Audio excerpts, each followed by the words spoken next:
कुछ समय पहले ही स्पॉटिफाई ने किम कार्दाशियन के साथ एक क्रिमिनल जस्टिस के पॉडकास्ट के लिए एक समझौते पर हस्ताक्षर करवाए, जो विशेष रूप से स्पॉटिफाई पर ही प्रसारित होगा। मेगास्टार के साथ सौदा पॉडकास्ट में स्पॉटिफाई के निवेश की सबसे हालिया किस्मत में से एक है। 2019 में इसने पॉडकास्ट कंपनियों में गिमलेट मीडिया और एंकर को $340 मिलियन में उपार्जित कर लिया था। फरवरी 2020 में इसने द रिंगर, जो कि बिल सिमंस के पॉडकास्ट के नेटवर्क का हिस्सा है, उसको $200 मिलियन में खरीद लिया था। और कुछ समय पहले ही स्पॉटिफाई ने जो रोगन के साथ $100 मिलियन से अधिक के मूल्य के एक विशेष समझौते पर हस्ताक्षर किए थे। दी जो रोगन शो विश्व भर में पॉडकास्ट के दर्शकों के चार्ट में लगातार शीर्ष पर आता रहा है, जिसके हर महीने लगभग 200 मिलियन डाउनलोड भी होते हैं। तो स्पॉटिफाई पॉडकास्ट में इतना भारी निवेश क्यों कर रहा है? सबसे बड़ा कारण शायद यह है कि इसका मुख्य व्यवसाय म्यूजिक स्ट्रीमिंग एक स्वाभाविक रूप से कम मार्जिन वाला व्यवसाय भी है, और यह मुख्य रूप से 3 कारकों की वजह से है।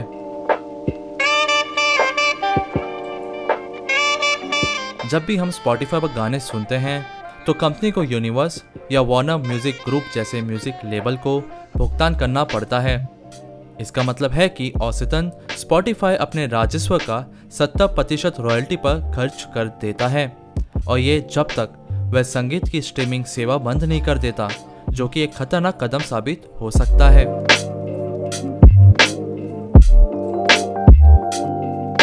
क्योंकि संगीत सुनने के लिए स्ट्रीमिंग सेवाएं सबसे लोकप्रिय तरीका बन गई हैं, तो फिर स्पॉटिफाई अपनी कीमतें धीरे धीरे बढ़ा भी सकता है, जैसे नेटफ्लिक्स ने अपनी वीडियो स्ट्रीमिंग सेवा के साथ किया था। परंतु कीमतें बढ़ाने के साथ मुख्य समस्या यह है कि जो स्पॉटिफाई के मुख्य प्रतियोगी हैं, जैसे एप्पल म्यूजिक और अमेजन म्यूजिक, इन्हें उन बड़ी कंपनियों से वित्त पोषित मिलता है जो स्ट्रीमिंग सेवा पर घाटे के लिए तैयार हैं। यह एप्पल या अमेजन के लिए एक मुख्य सेवा नहीं है, बल्कि एक उपाय की तरह है जो वे अपने उपयोगकर्ताओं को वफादारी बढ़ाने के लिए प्रदान करते हैं। स्पॉटिफाई की तुलना में एप्पल और अमेजन सस्ते रह सकते हैं लंबे समय तक। इसके लिए स्पॉटिफाई को संगीत के अलावा किसी और दिशा में भी जाना होगा।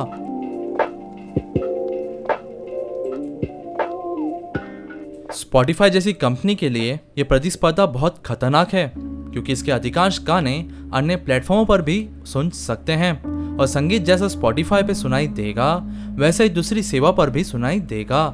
यह स्थिति ग्राहकों पर एक प्लेटफॉर्म से दूसरे प्लेटफॉर्म पर जाने के लिए कम दबाव डालती है, और एक समर्पित उपयोगकर्ता के आधार का मिलना भी कठिन बना देती है।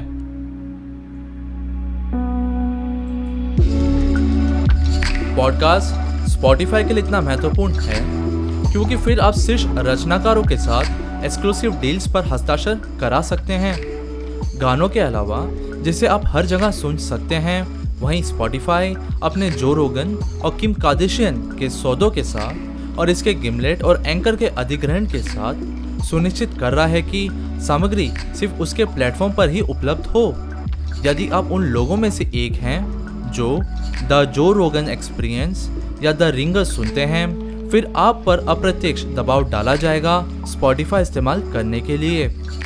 एक से अधिक ऑडियो का ऐप्स इस्तेमाल करने के बजाय स्पॉटिफाई उम्मीद कर रहा है कि पॉडकास्ट के लिए नए ग्राहक इसकी संगीत की स्ट्रीमिंग की सेवाओं का इस्तेमाल भी करना शुरू कर देंगे। यह कुछ ऐसा है जो आज तक संगीत के व्यापार में दोहराया नहीं गया है, और कुछ ऐसा जो नेटफ्लिक्स ने हाल के वर्षों में अपनी सामग्री के साथ किया था। थर्ड पार्टी की सामग्री पर कंपनी की निर्भरता को कम करने के लिए नेटफ्लिक्स ने शो और फिल्मों की लाइब्रेरी बनाई जो आपको कहीं और नहीं मिलेगी, जिसकी वजह से इसकी सब्सक्रिप्शन खरीदने या उसके सब्सक्रिप्शन को रिन्यू करने के लिए इसे और आकर्षित बना दिया।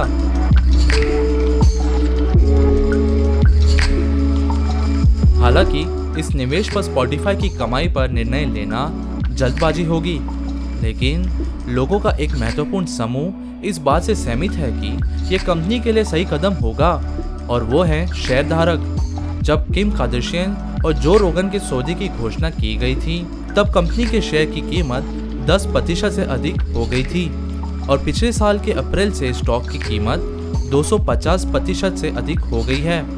सही तरह से देखा जाए तो स्पॉटिफाई एक सकारात्मक दिशा में आगे बढ़ रहा है, जैसे कि इसकी पॉडकास्ट की खपत 2019 के क्वार्टर 4 में 200% तक बढ़ गई थी।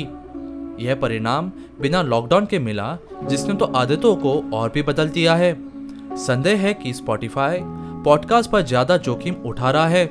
जैसे संगीत की तुलना में पॉडकास्टिंग एक छोटा उद्योग है, क्योंकि यूएसए में पॉडकास्ट के विज्ञापन की बिक्री 2021 में पहली बार $1 बिलियन के पार हो जाएगी।